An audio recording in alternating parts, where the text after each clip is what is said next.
Hello again. Hopefully the audio isn't too bad because I haven't got a microphone attached to this right now, but this is the knitting machine I've been talking about. So it's a Singer, I think it's a KB100, but it comes under lots of different names. You go like this, you go like this. These are the needles here. But it's very basic. There's no tensioning arm, anything like that. You just have to lay the yarn across and pull it back and forth. As you can see, the problem I've been having is the tension is a 12, which is the loosest it will go, and it's still barely enough. These machines aren't really designed for DK, but I naively thought it would be fine. It's really hard to pull the carriage across when you're doing intarsia, when you have lots of layers, lots of different colours. It was becoming physically as much of a challenge, to be honest, to pull it across. So I have decided I am going to do the intarsia by hand. I was finding it was taking just as much time. I had to immediately buy more weights. It only comes with these two, which are completely inadequate unless you are, I don't know, knitting a tiny little tie. I've been attaching kitchen utensils, and I saw this tip somewhere, which is old batteries attached to a hook. These are old IKEA curtain hooks. They've been okay, you know, they work reasonably well.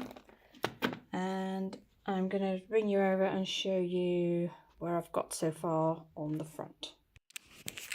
So here we are. Here's this cute kid who's probably in his 40s now in this jumper. You may or may not know that a lot of these intercity trains are still in service. Some of them got shipped over to Mexico and are currently running on a new line that goes through, I think, the southeast of Mexico.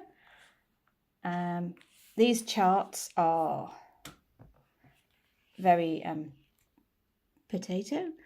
It's easy to get used to nice clear charts that you can expand as a PDF. These are not that at all. They are quite hard to read. So I didn't even scan it. I took a photo and blew it up a little bit so I could actually read it. And this is the front so far. So I decided that no one can stop me from buying lots of this variegated yarn. No one at all is going to stop me. So the British Rail livery colours are absolutely not accurate. I think this wasn't navy in the original intercity train. Anyway, it was kind of more of a teal colour. And I've also made, because I said in the previous video, I felt that the rake of carriages wasn't long enough. So because this is a bigger jumper, I expanded the grid just so the carriages just carry on and then it matches up with the one at the back. So the train kind of wraps, and this one, the train wraps around, and there's, as you can see from the chart, the rest of the carriages are at the back. And it's been quite fun. So I've got this far, so I've just got the windscreen and the top of the train and all the way back. I've got these funny little details like here, presumably that's meant to be the driver's side window, which I'm not actually sure that they had on the 125, but you didn't come here for me musing about semi-defunct trains. So you may not know this, you probably do if you're watching this, about intarsia, that the edges around here, the junctions between the different colours of yarn are always a bit of a nightmare. So things like this I'm going to have to tighten up a bit later on. And for my final thing, the true atrocity is probably the back, which I will neaten up. And no matter what you do, no matter how often you stop and you untangle and you sort it out, no matter what you do, it will turn into a hideous racking of yarn. And yes, if you were wondering, I probably said before, but it's all Drops Fiesta. It was on a special offer, £1.70 for a ball of Drops Fiesta. I'm not going to argue with that, so I bought quite a lot of it.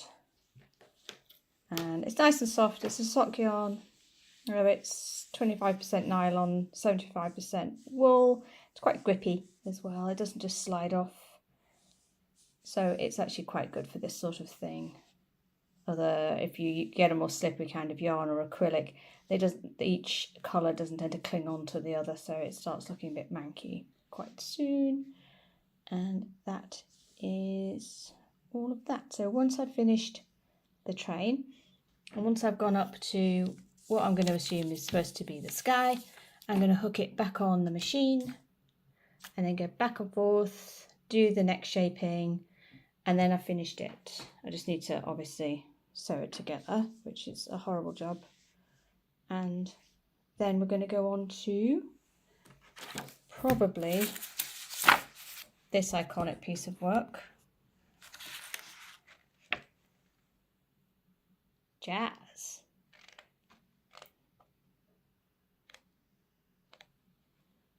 I mean, these are all excellent, of course. Floella Benjamin. And yes, probably one of these is going to be the next one.